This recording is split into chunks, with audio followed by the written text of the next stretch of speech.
Sana pala, nakinig na ako noon pa lang. Sana pala, nagbago na ako noon pa lang. Now, everything is too late. Even in our little whims, baka may mga maliliit tayong kalokohan. Pero dahil hindi pa nahuhuli, tuloy ko lang. What habits we can let go? What doings we can modify so that we can follow immediately the ways of the Lord?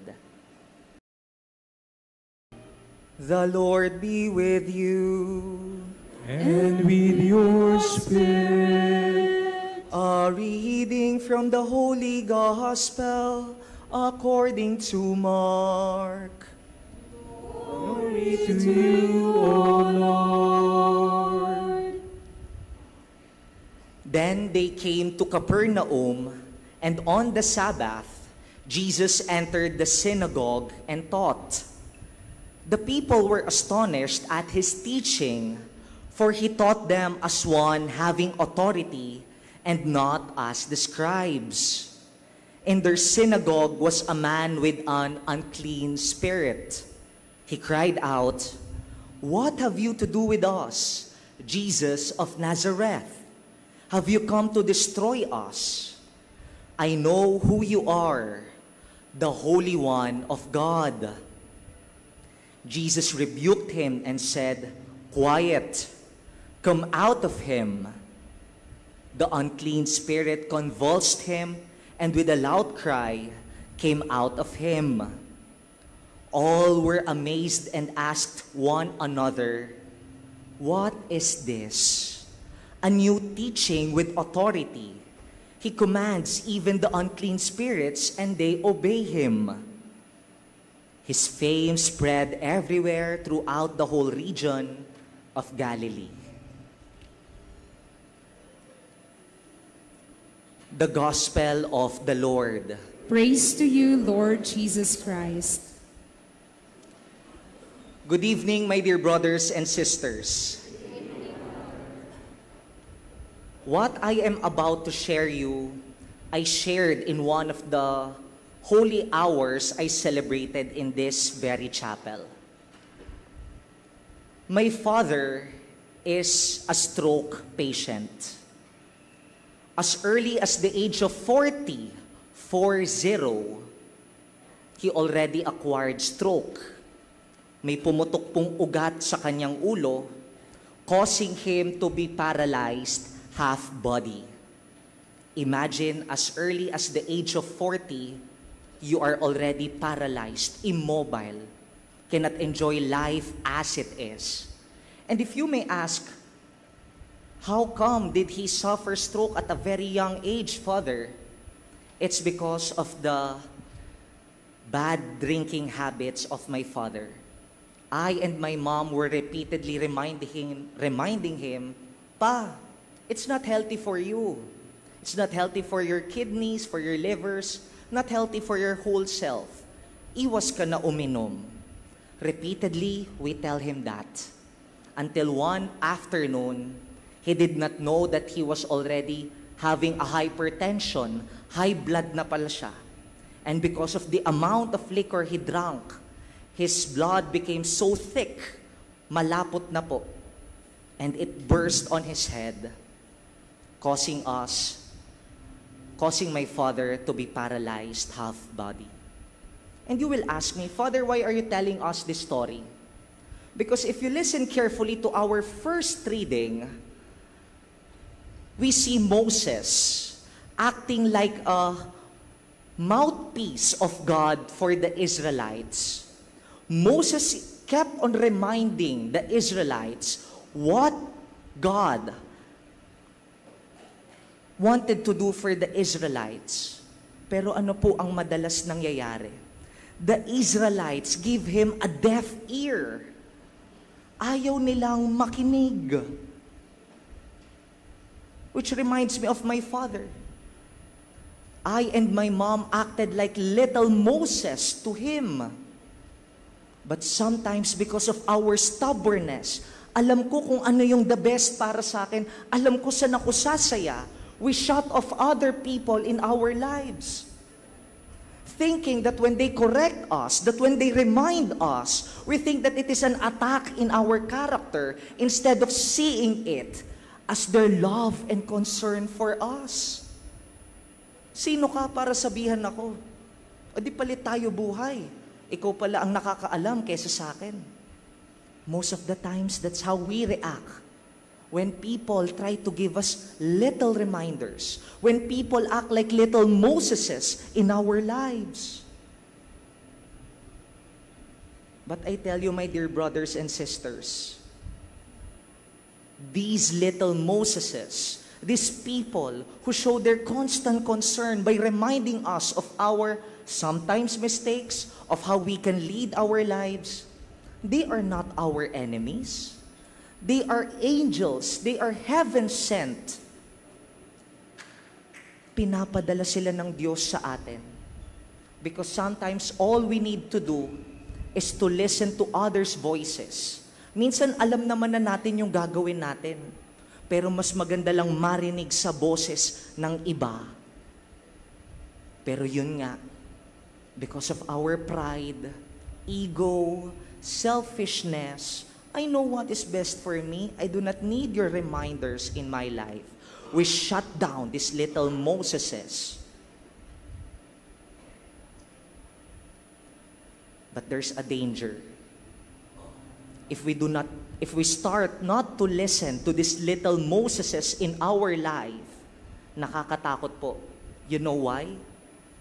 Because pag nakita ng Diyos, yung anak ko, hindi na nakikinig sa iba, baka kailangan ako na ang tumapik at gumising sa Kanya.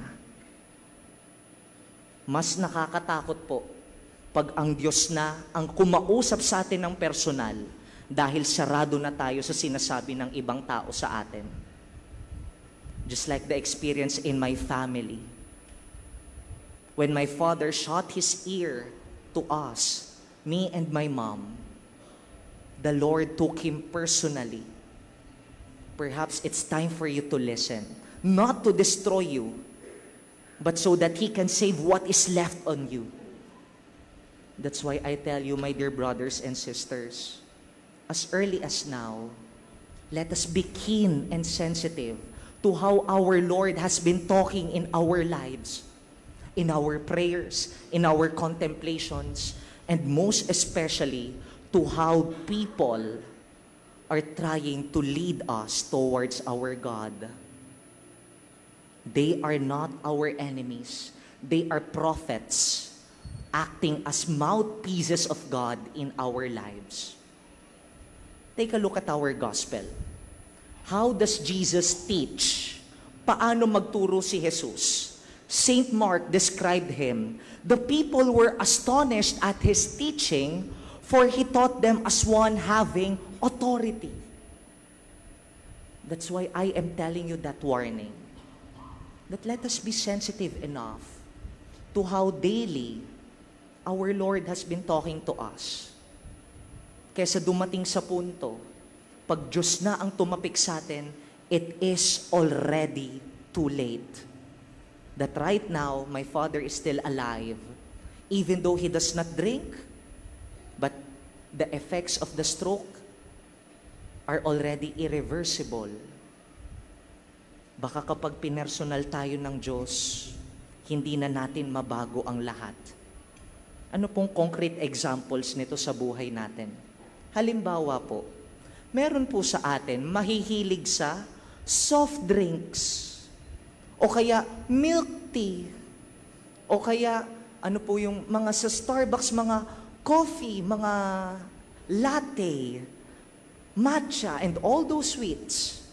Pag dumating na ang annual physical check-up, nagsushoot ang sugar, anong diagnosis ni doktor? Diabetic, stage 1, stage 2, I do not know. Iiwas ka ngayon sa Coke. But kahit umiwas ka sa Coke at araw-araw ka nang aampalaya, the effects of diabetes, you cannot reverse it anymore. Meron po sa atin mahilig, chicharon, lechon, sisig, bagnet. Anong tawag po natin sa mga to? Pampabata. But when the annual physical checkup comes, hypertension, cholesterol, iiwas na ngayon sa pork. Pero kahit everyday gulay ka na, you cannot reverse that you are already a person with hypertension. Anong sasabihin sa dulo? Sana pala, nakinig na ako noon pa lang.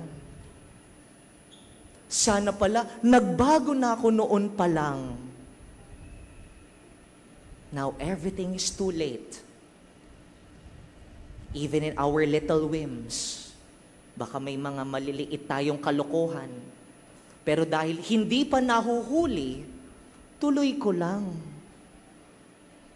Dahil wala pa namang mga legalities, tuloy ko lang. My dear brothers and sisters, perhaps as we begin our year, still we're in the month of January, a stern warning from our Lord. He is giving us every day, little by little, step by step, not a 180 change immediately. He is giving you that time that we can transform ourselves to His likeness, that we can transform our ways towards His commandments, kaysa dumating ang dulo, na tapikin at gisingin niya tayo, and it is already too late for us. Hindi na natin mabawi lahat ng pinaggagawa natin. Take a look at our responsorial psalm. If you hear the voice of the Lord, harden not your hearts. Today, the Lord is speaking to you. Listen to Him. What part of your lives needs some little modification? What part of your lives needs some transformation?